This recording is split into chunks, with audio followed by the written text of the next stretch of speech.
आज इस प्रशिक्षण सत्र के 24वें दिन हम उपस्थित हैं आपके बीच एक नई जिम्मेवारी, नई कहानी और नया समाचार लेकर। अब वार्ड सदस्यों को पंचायत की तरफ से मिलेगी नई जिम्मेवारी और गांवों को स्वच्छ और सुंदर बनाना इनका होगा प्रधान कार्य।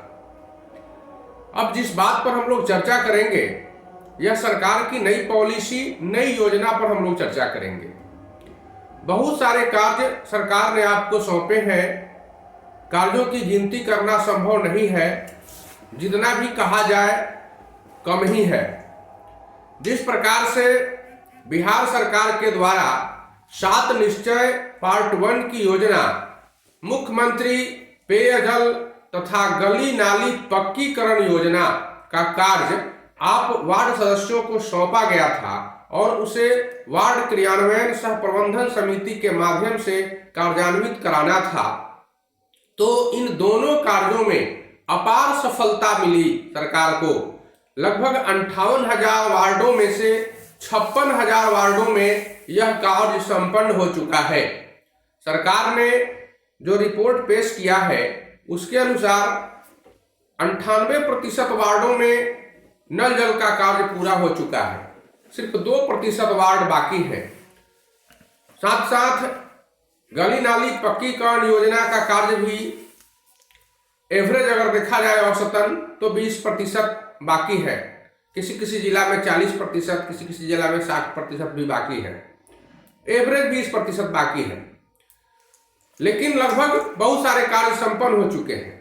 तो इससे सरकार और पंचायती राज विभाग का भरोसा जो है आप लोगों पर बढ़ गया है और सरकार और पंचायती राज विभाग दोनों चाहती है कि आपके द्वारा और भी बहुत सारे कार्य आपके माध्यम से ही कराया जाए।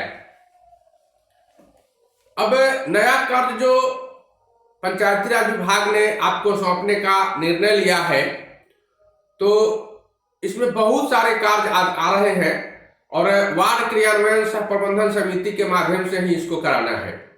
विगत 28 फरवरी, इसी 28 फरवरी को एक दो दिन पहले की बात है, तो इस 28 फरवरी को बिहार सरकार ने अपना वार्षिक बजट 2022-23 का जो वार्षिक बजट होगा इसको पेश किया और इसमें बहुत सारी योजनाएं लाई गई जो आपके माध्यम से कार्यान्वित होना है। उन योजनाओं को समय पर संपन्न कराने के लिए भी बजट में भारी राशि का प्रावधान किया गया है। राशि इस बार पर्याप्त मात्रा में आ रही है, निश्चित रूप से आने वाली है, आपके माध्यम से काम भी होने वाला है। इसलिए आप लोग पूर्व से ही कार्य की तैयारी जरूर कर लें। किस तरह से कार्य करना है, कार्य में अनियमितता नहीं आए, पैसा बर्बाद नहीं हो, कोई ठक्कर नहीं भाग जाए, इन सारी बातों से आप लोग पहले से अवगत हो जाइए और सतर्क हो जाइए, सावधान हो जाइए, तैयार भी हो जाइए कार्य करने के लिए। तो आइए एक एक कर हम लोग जानते हैं कि इस बार सरकार ने 7 निश्चय पार्ट 2 की योजना में कौन कौन सा कार्य आपको सौंपने जा रही है तथा इन्हें किस प्रकार से आपके माध्यम से कराया जाना है। तो पहला कार्य है इसमें जल जीवन हरियाली के तहत कुआं का जीर्णोद्धार करना। जितने भी सरकारी कुएं हैं, सरकारी जमीन में कुएं बने हुए हैं और वो सब कुएं पुराने हो चुके हैं या जीर्ण शीर्ण अवस्था में पड़े हुए हैं, तो उन कुओं का जीर्णोद्धार कार्य करना है। ये सब आपके माध्यम से और पंचायत के माध्यम से कराया जाना है। दूसरा है लोहिया स्वच्छता योजना। तो इस लोहिया स्वच्छता योजना में 2 तरह की योजना है, बहुत महत्वपूर्ण योजना है। पहली योजना है कचरा प्रबंधन की योजना और दूसरी योजना है सार्वजनिक शौचालय बनाने की योजना। तो लोहिया स्वच्छता योजना के तहत भी इस बार सरकार ने भारी राशि आवंटित की है ग्राम पंचायतों को और इसके तहत आपको कचरा प्रबंधन का पहला कार्य करना है। कचरा प्रबंधन का, कचरा प्रबंधन में आपको कचरा का डिब्बा मिलेगा, 2-2, एक नीले रंग का मिलेगा, एक हरे रंग का मिलेगा और इन दोनों डब्बों को आप अपने घर में हर जनता को दे दीजिएगा। प्रत्येक परिवार में वितरित करना है और वहां से कचरा कलेक्शन करके लाना है, फिर उसको पंचायत के माध्यम से उसका निपटारा करना है। इसके बारे में हम विस्तृत जानकारी देंगे एक एक योजना की विस्तृत जानकारी हम आपको आगे के प्रशिक्षण सत्र में बताएंगे। तो कचरा प्रबंधन है, दूसरा है सार्वजनिक शौचालय। आप अपने वार्ड में जगह को चिन्हित करेंगे, जो सार्वजनिक जगह हो या फिर गैर मजरूआ भूमि हो, वहां पर सार्वजनिक शौचालय का निर्माण करना है। ये सार्वजनिक शौचालय का निर्माण जो किया जाना है, तो इसको साफ सुथरा रखने का भी प्रबंध आप सबों के जिम्मे में ही है। जो लोग इसका यूज करेंगे, उपयोग करेंगे, उन पर एक यूजर चार्ज होगा और इससे उसकी साफ सफाई का ध्यान रखा जाएगा। तीसरा कार्य है, जिन पंचायतों में पंचायत सरकार भवन का निर्माण कार्य नहीं हुआ है, लगभग 4000 ऐसी पंचायतें बिहार में शेष बची हुई है, तो इन सभी पंचायतों में पंचायत सरकार भवन का निर्माण कार्य कराना है। चौथा कार्य है, सभी पंचायतों में 2-2 करोड़ की राशि से सम्राट अशोक भवन का निर्माण कराना। तो ये सम्राट अशोक भवन क्या होगा हर पंचायत में, और 2 करोड़ की राशि इसमें लगेगी, क्या उपयोग करेगी जनता इसका, इसके बारे में भी हम विस्तृत जानकारी देंगे आपको। अगला काम है, सभी पंचायतों में पार्क का निर्माण करना। हर पंचायत में सरकार और पंचायती राज विभाग आपसे पार्क का निर्माण भी करवाएगी। छठा कार्य है, मुक्ति धाम का निर्माण। हर पंचायत में श्मशान घाट के नजदीक मुर्दों को फूंकने के लिए या फिर उसको जलाने के लिए कहा जाए, तो मुक्ति धाम का निर्माण किया जाएगा।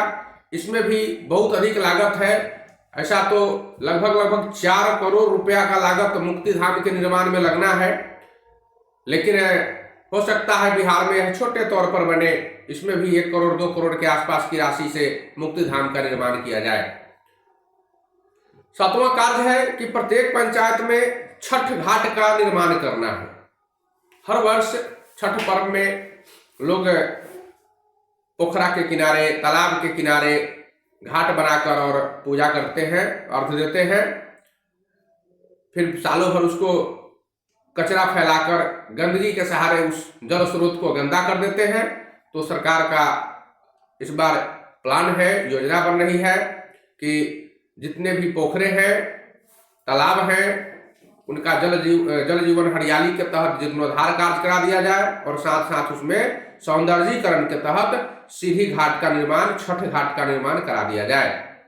8वां कार्य है, जल जमाव वाले जो क्षेत्र हैं आपके पंचायत में, आपके वार्ड में, बहुत सारे ऐसे जगह हैं जहां सालों भर पानी लगा रहता है, या फिर ऐसे जगह हैं जहां बरसात के मौसम में घुटना तक पानी भर जाता है, कचरा जमा हो जाता है, पानी सड़ जाता है, दुर्गंध आती है उस पानी से।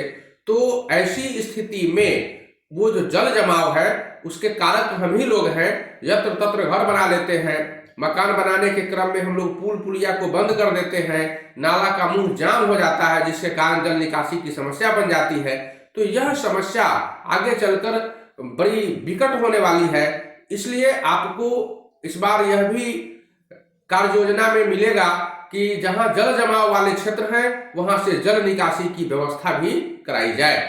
आपके माध्यम से इसको कराया जाने का प्रावधान है। 9वां कार्य है सोलर लाइट लगाना। तो इसके बारे में मैंने पहले ही आप लोगों को विस्तृत जानकारी दे दिया है। और 10वां कार्य है सीसीटीवी कैमरा। हर पंचायत में, हर वार्ड में लगभग 10-10 स्थानों पर सीसीटीवी कैमरा लगाया जाना है। इसके बारे में भी मैंने आपको विस्तृत जानकारी पूर्व में ही दे दिया है। लेकिन शेष जो भी मैंने बातें बताई, जो कार्य इस बार सरकार आपको सौंपने जा रही है, तो इन सारे बातों पर, इन सारे कार्यों के बारे में हम आपको विस्तार से चर्चा करेंगे।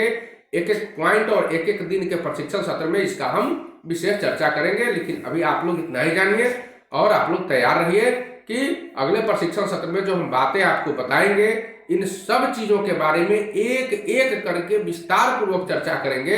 तो इसके लिए आप तैयार रहिए। धन्यवाद।